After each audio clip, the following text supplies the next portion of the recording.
Agar banda mana sahih hadislarda keladi, 4 marta aytsa, hadisda shunaqa deyilgan. Ya Rob, ya Rob, ya Rob, ya Rob desa, Alloh labbi bandam deydi. 4 marta aytasiz, so'raysiz qanacha. So'raysiz, to'xtab qoladi. Tilingiz tugab qoladi so'raydigan narsa. Yo izdan chiqib qoladi, yo tilingizga kelmay qoladi. Yine qilib turavering. Chunki gapirishingiz shart emas. Alloh taolo nimani o'ylayotganingizni ham biladi. Nimani so'ramoqchi bo'lganingizni ham biladi. Ertaga nimani so'rashligingizni ham biladi. Faqat Robbingiz yaqin ekanligini his qiling.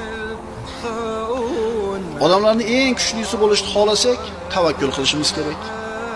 Odamlarning eng badavlati, boy bo'lishini xohlasak, o'zimizni qo'limizda turgan narsaga ishongandan ko'ra, Allohning beradiganiga ko'proq ishonishimiz kerak.